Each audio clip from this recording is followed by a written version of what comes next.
Hi friends, வணக்கம். இன்னைக்கு நம்ம சேனலில் ரொம்ப சூப்பரான ஒரு ஸ்டோரியை பற்றி பார்ப்போம். அது எப்படின்னு கேட்டால், இப்போ நாம் யாருக்கிட்டையாவது ஏதாவது ஒரு விஷயத்தை சொல்ல போகிறோம் அப்படின்னா என்ன சொல்ல போகிறோம், இதை சொன்னால் அவங்க எப்படி ஏற்றுக்குவாங்க, எப்படி எடுத்துக்கிடுவாங்க, சங்கடப்படுவாங்களா, அழுவாங்களா, சந்தோஷப்படுவாங்களா, இதையெல்லாம் யோசிச்சு எந்த விதத்துல சொன்னா அவங்க மனசு சங்கடப்படாம இந்த விஷயத்தை பக்குவமா ஏற்றுக்கொள்ளுமோ அந்த விதத்துல சொல்லணும் இல்லையா? கட கட கட கடன்னு எல்லாத்தையும் சொல்லிட்டு ஓகே அப்படின்ட்டு போறதில்லை. ஓகேவா ஃப்ரெண்ட்ஸ்? அந்த மாதிரி ஒரு ஸ்டோரியை தான் நாம் இந்த வீடியோவில் பார்க்க போகிறோம். அதுக்கு முன்னாடி நம்ம சேனலை சப்ஸ்கிரைப் பண்ணாமல் யாராவது இருந்தீங்கன்னா சப்ஸ்கிரைப் பண்ணுங்கள், லைக் பண்ணுங்கள், ஷேர் பண்ணுங்கள், பெல் பட்டனை கிளிக் பண்ணுங்க. அப்போதான் நம்ம வீடியோஸ் கண்டினியூவாக உங்களுக்கு வரும். ஓகே ஃப்ரெண்ட்ஸ், வீடியோக்குள்ள போகலாம். அதாவது அந்த காலத்தில் பேரரசர் அக்பர் இருந்தார் இல்லையா, அவர் அமைச்சரவைக்கு வரும்போது ரொம்ப சோகமா கவலையா உட்கார்றாரு.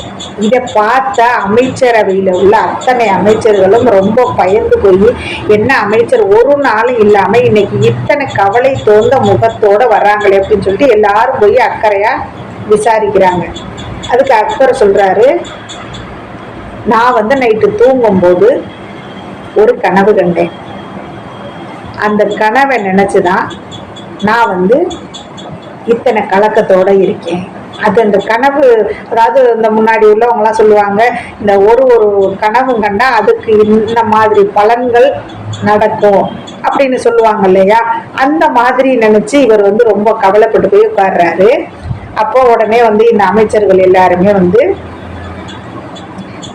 அந்த அமைச்சரவையில் உள்ள ஜோதிடரை கூட்டிட்டு வராங்க.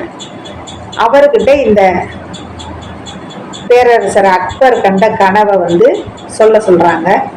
அதுக்கு அவர் என்ன பலன் சொல்றாருன்னு பார்க்கலாம். இது நினைச்சு நீங்க ஏன் இத்தனை கவலைப்படுறீங்க, அது ஒண்ணும் இல்லை, எல்லாம் நல்லதா இருக்கும், இந்த ஜோதிடத்தை சொல்லுங்க அப்படின்னு சொல்றாங்க. உடனே இந்த அக்பர் சொல்றாரு, நான் என்னுடைய வாயில உள்ள பல்லு எல்லாமே ஒன்னா விழுந்துருச்சு, ஒரே ஒரு பல்லு மாத்திரம் விழுகாம இருக்கு.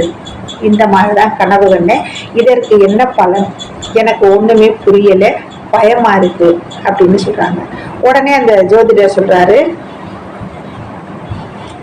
பேரரசர் அக்பர்ட்ட, உங்க ஃபேமிலியில உள்ள எல்லாருமே ஒருத்தலா இறந்துருவாங்க, நீங்க மாத்திரமே உயிரோட இருப்பீங்க, அதுதான் இந்த கனவுக்கான பலன் அப்படின்னு சொல்றாங்க. இதை கேட்ட அக்பர் இன்னமே ரொம்ப கவலைப்பட ஆரம்பிச்சிட்டாரு. இந்த சமயத்துல மிக பிரசித்தி பெற்ற அமைச்சர் பீர்பால் அவர்கள் உள்ள வர்றாங்க அந்த அமைச்சரவைக்கு. இந்த பீர்பால் பாக்குறாங்க, எல்லாரும் அமைச்சர்கள் எல்லாரும் சங்கடமான ஒரு சூழ்நிலையில் இருக்காங்க. பேரரசர் அக்பர் ரொம்ப மனசு உடைஞ்சு போய் உட்கார்ந்துருக்காரு. அப்ப நடந்த எல்லாத்தையுமே இந்த பீர்பால் கிட்ட அமைச்சர்கள் சொல்றாங்க. உடனே அரண்மனை சோதிடரை அனுப்பிட்டு பீர்பால் சொல்றாரு, என்ன அரசரே, இதுக்கு போய் இத்தனை ஃபீல் பண்ணலாமா?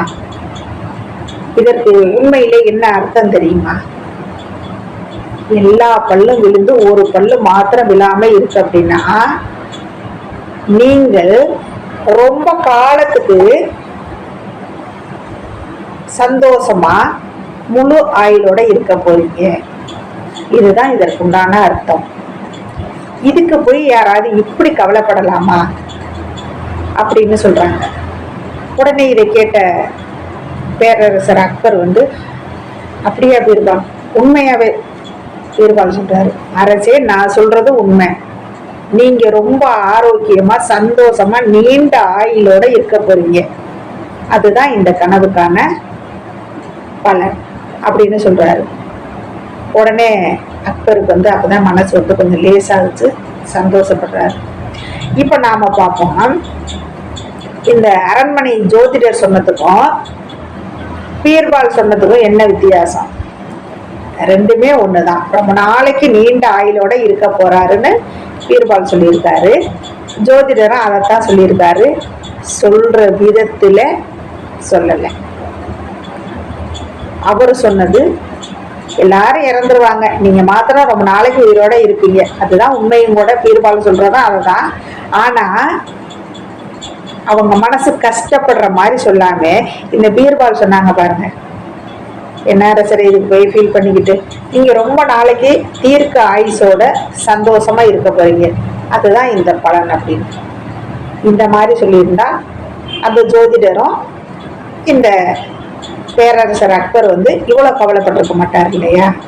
அப்ப உண்மையாகவே இருந்தாலும் நாம ஒரு விஷயத்தை சொல்ற விதத்துல சொன்னா ஏத்துக்குவாங்க இல்லையா? காலம், நேரம், சூழ்நிலை இதையெல்லாம் பார்த்து பேசாம இதையெல்லாம் பார்த்து நடந்துக்கணும்னு சொல்றாங்க இல்லையா?